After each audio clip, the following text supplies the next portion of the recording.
Dear student, welcome back. आज का जो हमारा टॉपिक है वो है डिसोल्यूशन ऑफ अ पार्टनरशिप।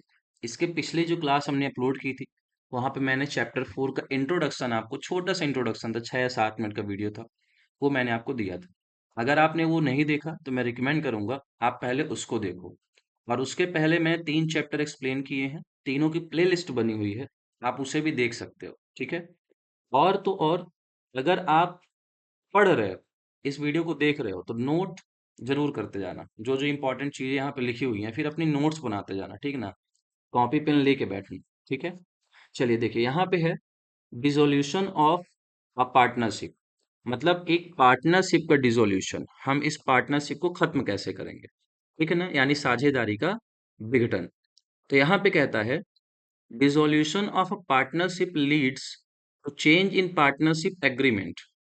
देखो, जब किसी साझेदारी फर्म को डिसॉल्व किया जाता है, सॉरी, साझेदारी को डिसॉल्व किया जाता है, यानी साझेदारी का विघटन किया जाता है, तो इसमें क्या होता है, जो एग्रीमेंट पहले किया हुआ था, ठीक है ना, उसमें कुछ चेंजेस आते हैं, लीड्स टू अ चेंज। यानी जो आपने साझेदारी समझौता पहले किया हुआ था, तो उस साझेदारी समझौते में क्या होते हैं, कुछ बदलाव आ जाते हैं। ठीक है। But it does not affect the continuity of business. लेकिन इससे व्यापार पे कोई फर्क नहीं पड़ता है, या फिर ये किसी भी प्रकार से हमारे व्यापार को प्रभावित नहीं करता। द फर्म में कंटिन्यू इट्स बिजनेस। और जो फर्म होता है, यानी आपका जो कंपनी है, वो लगातार व्यापार को करता रहता है। तो सिंपल से देखो, मतलब ये है कि मान लो कोई 3 पार्टनर थे, ठीक है ना, तीनों ने पहले कोई एक एग्रीमेंट किया हुआ था। ठीक है, इन तीनों ने पहले कोई एग्रीमेंट किया था। अब इसने डिसाइड किया कि मैं फर्म को छोड़ करके जा रहा हूँ। ठीक है। तो साझेदारी, जो एग्रीमेंट हमने साझेदारी के लिए जो एग्रीमेंट किया हुआ, जो समझौता किया था, उसमें परिवर्तन आएगा कि 2 ही पार्टनर अब बचे हुए हैं। तो ये दोनों ये डिसाइड करते हैं कि हम इस व्यापार को चलाते रहेंगे। ठीक है ना। ए पार्टनर छोड़ के चला गया तो क्या हुआ, अभी बी और सी पार्टनर बचे हुए हैं, तो हम इस व्यापार को लगातार क्या करेंगे, चलाएंगे। तो सिंपल सा मतलब है कि पार्टनरशिप में जब डिसोल्यूशन होता है, तो आपका जो पुराना पार्टनरशिप का एग्रीमेंट होता है, समझौता था, उसमें बदलाव आता है। लेकिन ये बदलाव व्यापार को किसी प्रकार से प्रभावित नहीं करता। हमारा जो व्यापार है वो लगातार कंटिन्यू चलता रहे। ठीक है। उम्मीद है ये समझ में आ गया। अब सबसे इंपॉर्टेंट क्वेश्चन जो है वो ये है कि causes of dissolution of partnership. आखिर साझेदारी को खत्म क्यों किया जाता है, तो फिर क्या क्या कारण हो सकते हैं जिसकी वजह से कोई साझेदारी जो हुई थी पहले, जो पार्टनरशिप की गई थी, उसे खत्म करने का निर्णय लिया जा रहा है। ठीक है। तो यहाँ पे 5 कारण मैं आपको बताऊंगा, और ये आपके लिए एक इंपॉर्टेंट क्वेश्चन है। ठीक है, that question can be asked. ठीक है ना, ये क्वेश्चन आपसे पूछा जा सकता है एग्जाम में। ठीक है। देख, if the partnership was formed for a specific period. अगर आपने जो व्यापार है उसको स्थापित किया हुआ था किसी एक निश्चित समय के लिए, ठीक है ना।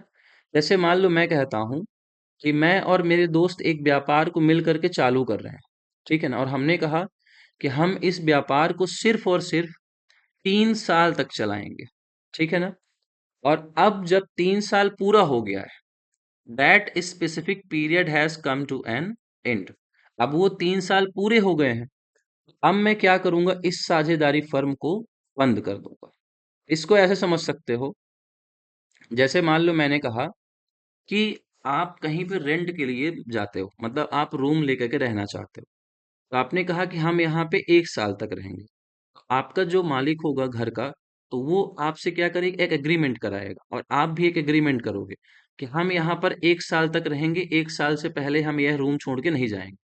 या फिर कई बार अब जॉब में भी ऐसा होता है, कंपनियां क्या करती हैं कि हायर करती है कि आप 6 महीने के पहले, 1 साल के पहले जॉब छोड़ के नहीं जाओगे। और जैसे वो 1 साल या फिर 6 महीने का टाइम पीरियड पूरा होता है, तो अगर आपको जॉब छोड़ के जाना है तो आप जा सकते हो, रुकना है तो रुको।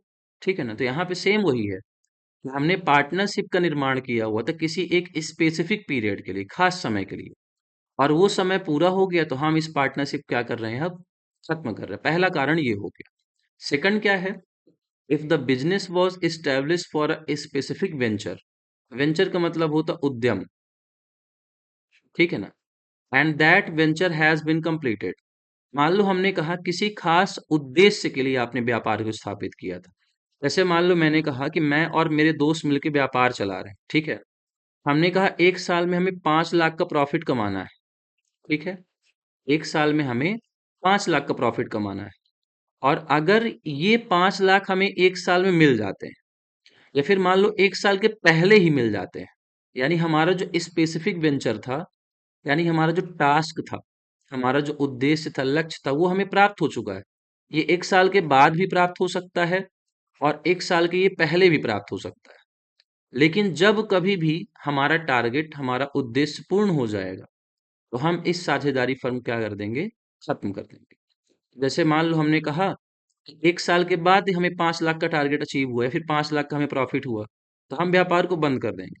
हो सकता है 6 महीने, 7 महीने, 8 महीने भी ये टारगेट अचीव हो जाए, तो भी हम इस व्यापार क्या करेंगे, बंद कर देंगे। ठीक है। दो कारण ये हो गए। थर्ड देखो क्या है, इन case of death of a partner. मान लो कभी ऐसा होता है कि कोई पार्टनर है, उसकी मृत्यु हो गई, ठीक है ना, यानी वो पार्टनर खत्म हो गया, तो आप साझेदारी फर्म को क्या कर दो, खत्म कर दो, डिसॉल्व कर दो। यानी साझेदारी को डिसॉल्व करोगे, फर्म को नहीं, सिर्फ पार्टनरशिप डिसॉल्व होगी। जैसे मान लो हमने कहा कि ए और बी, ये दोनों पार्टनर थे, इन दोनों ने मिलकर पार्टनरशिप की। अब इनमें से ए जो है वो खत्म हो जाता है, बचता कौन है, सिर्फ बी। तो अकेले तो व्यापार चलाएगा नहीं, क्योंकि पार्टनरशिप में हमने क्या पढ़ा, कम से कम कितने लोग होने चाहिए, 2 लोग। तो ये साझेदारी फर्म, जो साझेदारी है, अपने आप क्या हो जाएगी, खत्म हो जाएगी। ठीक है। नेक्स्ट देखो, in case of a partner being declared as an insolvent. Insolvent को मतलब कह सकते हो दिवालिया घोषित हो जाना, यानी कि उसके पास पैसे ही ना बचे हो, कंगाल घोषित हो गया हो। ठीक है। तो अगर मान लो कोई पार्टनर है, उसको इंसॉल्वेंट घोषित कर दिया, तो दिवालिया घोषित कर दिया, यानी कि उसके पास पैसे ही नहीं बचे हैं।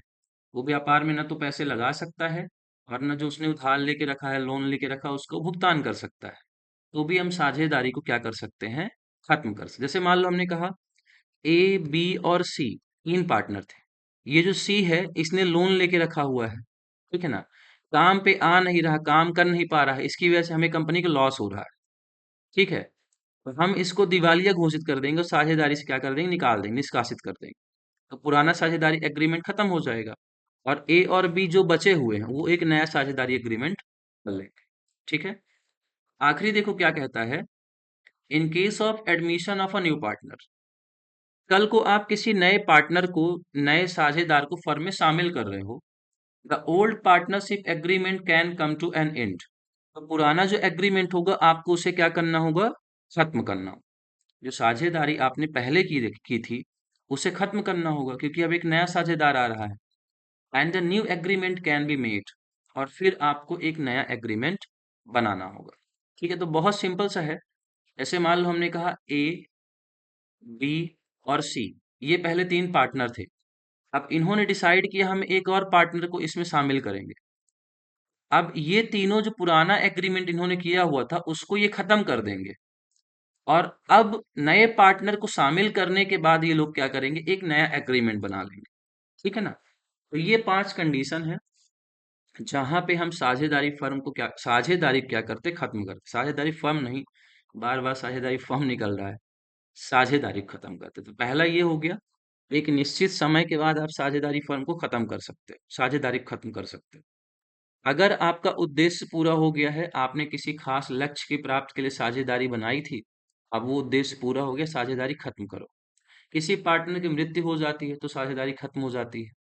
अगर कोई पार्टनर इंसॉल्वेंट घोषित हो जाता है, दिवालिया या फिर पागल घोषित हो जाता है, तो भी साझेदारी फर्म, साझेदारी खत्म कर दोगे। और आखिरी में है, अगर आप किसी नए पार्टनर को फर्म में शामिल करना चाहते हो, तो आपको पुराना जो एग्रीमेंट था, पुरानी साझेदारी जो थी, पार्टनरशिप, उसे खत्म करना होगा, और एक नया एग्रीमेंट आपको तैयार करना होगा। ठीक है। आज के लिए यहीं तक है। उम्मीद करता हूँ सारे के सारे पॉइंट आपको बहुत आसानी से समझ में आए हों। अगर ये चीज़ें आपको समझ में आ रही हैं, तो आप लाइक शेयर ज़रूर करिएगा, और अपने दोस्तों को भी शेयर करिएगा। See you in the next class.